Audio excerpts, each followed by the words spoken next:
On January 29th, 2008, Steve Jobs introduced the MacBook Air by dramatically pulling it out of a manila envelope on stage. Sort of like this.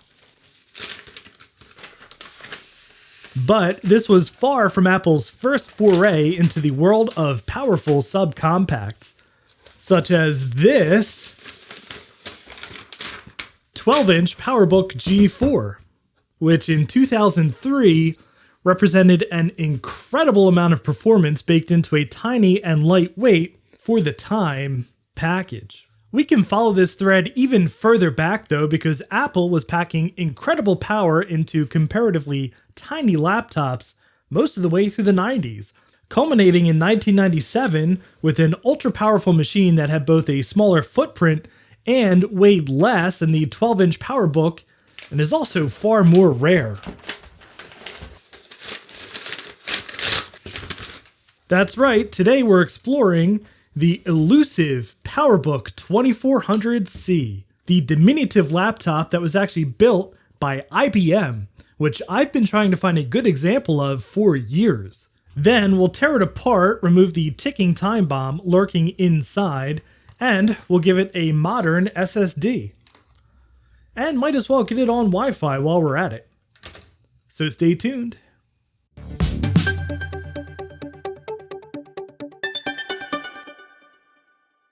And if you enjoy lusting over laptops produced while the Mir space station still had people living in it, I hope you'll consider subscribing to the channel. I have big plans to upgrade this little laptop to ludicrous levels, so it's definitely worth sticking around. To say that Apple went through some rough times in the mid to late 90s is a bit of an understatement. Along with a confusing array of product lines and components of sometimes dubious quality, Apple's furious struggle to gain back market share gave us some really wild products. For example, the entirety of the Macintosh third-party clone program, and this adorable, tiny, and really hard to find mustachioed PowerBook, which is also actually kind of a clone. This thing was built by IBM, and it's also kind of convoluted how it came to be. In 1992, Apple introduced the PowerBook Duo line, a range of subcompact laptops that were astonishingly small for the time. This was achieved by omitting the floppy drive, and the SCSI port, and the ADB port, and networking, and the modem. In fact, the laptop by itself was pretty much a locked-in system, with no way of transferring data in or out. But they had a trick.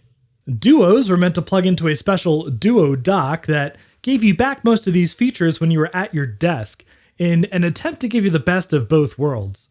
Of course, this was an expensive proposition for the consumer. All of this stuff was sold separately. The Duo, the dock, external drives. Regular old PowerBooks were a much better value. So the Duo line was discontinued, with the final 2300C coming out in 1995. Except there was a problem. The Duos and small laptops in general were incredibly popular in Japan. Apple was essentially abandoning market share as that final model aged, so they wisely decided to follow up the Duo 2300C with a much improved Duo 2400C designed especially for the Japanese market. Except it won't be compatible with any of that previous Duo stuff, and we'll do a totally different design. Oh, and let's get IBM to build it.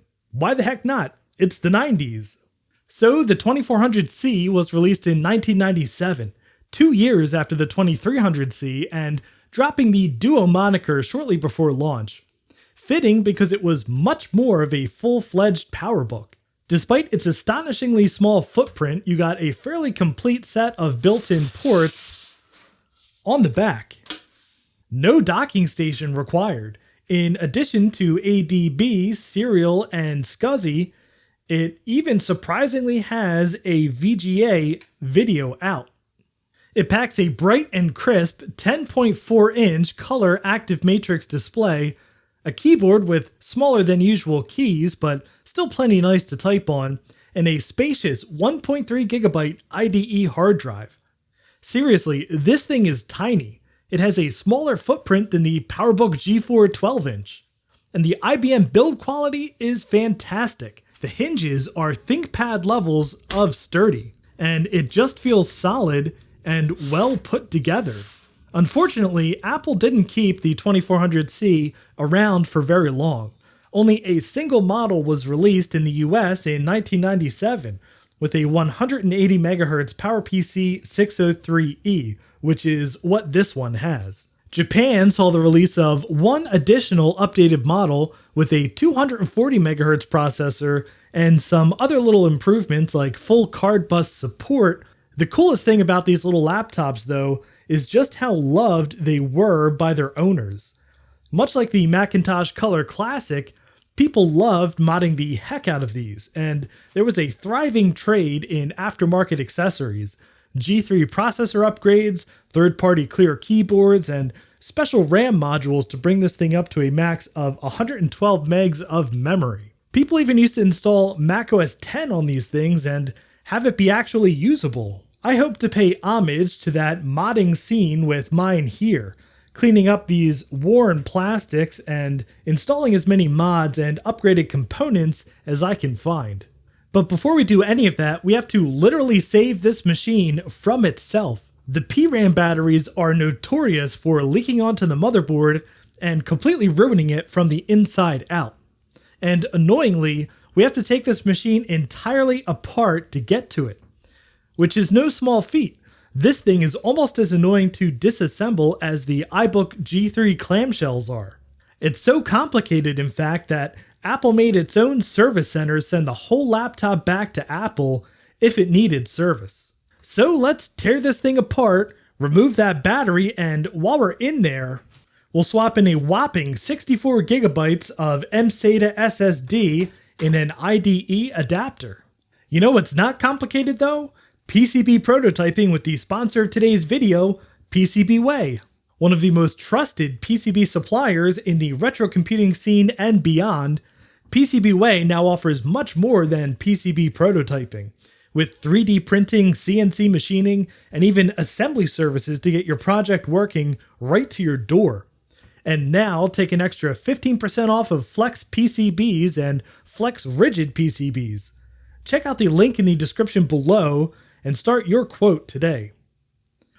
Now there's a few really good videos on YouTube here about how to disassemble this machine, which is good because it is just such a pain and you really have to take it all the way apart to get to just about anything from the hard drive to the battery, and even the RAM and the processor card are buried pretty deep in here. So I'm not going to do a step-by-step walkthrough in this video here, but I will link to some resources down in the description below in case you have one of these yourself that you need to get into. But we'll do a quick fast-forward montage here until we get inside.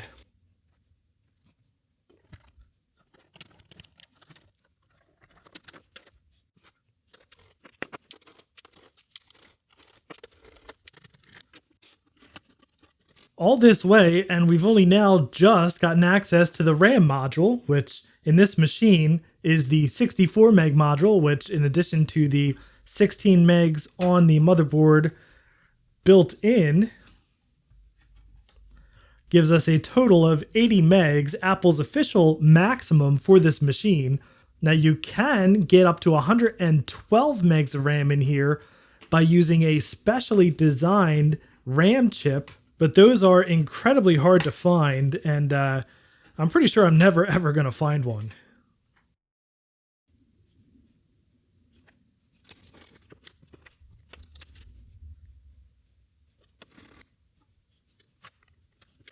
So we're pretty far into this thing, and I think we're doing this just in time. I can see the battery has definitely leaked in there, and there's blue gunk all over the place, and yeah, we're quite lucky that it hasn't destroyed the motherboard. I'm pretty worried what we're going to see when we get all the way down in there, but let's keep going.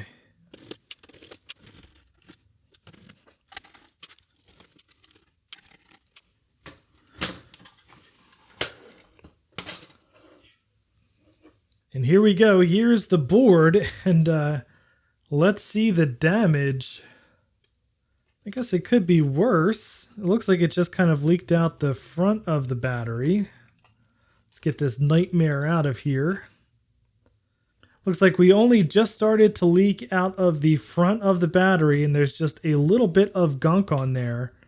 And we don't need this to actually run the machine, so we are just going to completely omit the PRAM battery. And I'm going to clean that up in there with a little bit of vinegar and rubbing alcohol. But yeah, just look at how compact and sandwiched in there all of this still is. Even the PCMCIA slots, the gears are all just exposed. No wonder they had you send this whole thing back in.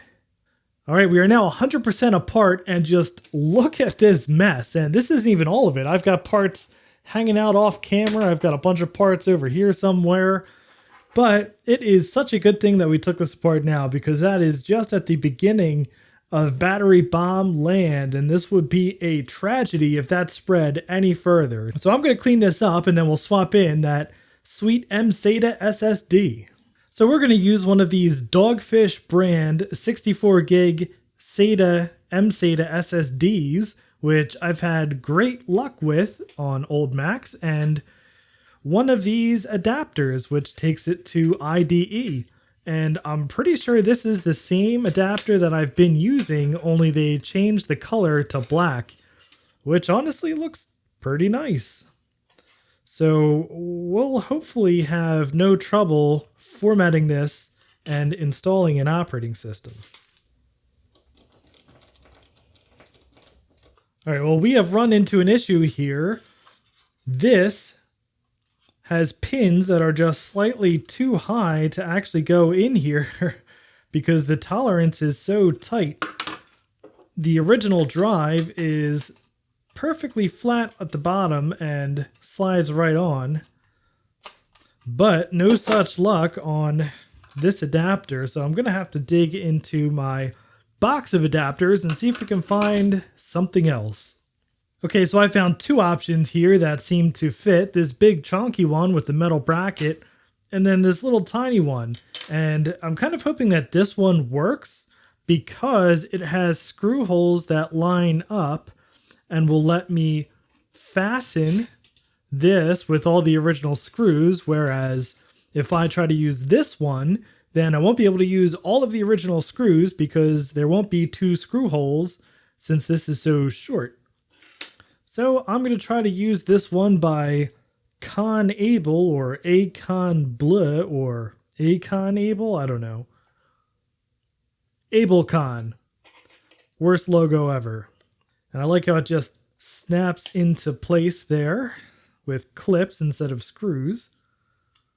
And yeah, we'll see if this works.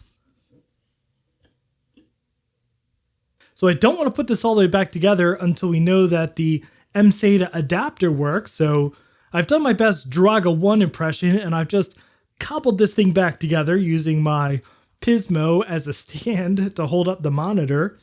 And we're going to try and boot macOS 9 Lives, the installer, using this beautiful SCSI CD-ROM drive donated to the channel by Ron of Ron's Computer Videos. Definitely check him out. But yeah, let's see if this explodes.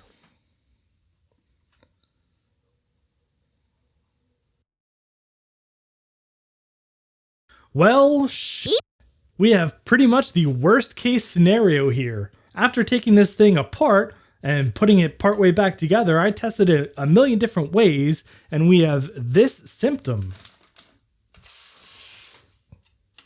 That's called the green light of death. And that's when the sleep LED stays lit a constant green, and it might mean that this machine is completely borked. Now, I've tried to fix it looking up ancient threads online, and most of the solutions that I found had no effect. In fact, one of the common reasons this can happen is the parameter RAM becomes corrupted. I tried to jumpstart it with this battery, which doesn't fit, but it's the same voltage. Unfortunately, no effect. And I did go over the motherboard and all of the daughter boards with a fine-tooth comb, and by that I mean I used my phone as a microscope, and I found one broken component which looked like a tiny resistor that was knocked off somehow. I resoldered that back on, which was just about the tiniest thing I've ever soldered in my life, but still no effect. Same result, green light of death. So I'm not sure if there's just some other stuff broken on the motherboard thanks to the leaking PRAM battery that we took out of here, and the act of taking this thing apart was enough to just push it over the edge, and I can't find whatever tiny solder joint has been ruined. I'd be really disappointed if this thing is just completely borked forever. But I did the most sensible next step in this situation, and I went on Sendico to buy another PowerBook 2400C from Japan. And I think I even found the correct 96 megabyte RAM module. So I have a Japanese PowerBook 2400C 180 on the way to me from Japan right now, and I can mix and match some of these parts to make a perfect case with an English-American keyboard, and that'll be pretty cool. So I guess you have to stick around for part 2 of this now series on this cliffhanger here for us to install the mSATA SSD and the Wi-Fi card. Oh, and since you've all graciously stuck around to the end of the video, I will reward you with a little bit of a spoiler for next time. I have something that goes along with this here floppy disk. If you can figure out what this is, let me know in the comments below, but I'm very excited for my replacement 2400C to arrive from Japan. And also, if you have any ideas on things I can do to fix this and diagnose this green light of death, I would definitely appreciate your advice down in the comments. But if you enjoyed this video, I'd appreciate a thumbs up, and if you'd like to see more, hopefully more successful Macintosh shenanigans, please subscribe down below, and thank you very much for watching. And a special thanks to Chris Allegretta, Chris Calderon, Chris Nelson, Greg from HutK Mods, Justin D. Morgan, Nick Hamsey, Stig124, and Tom, who are my highest tiered patrons, and all of my Patreon supporters for helping to make these videos possible.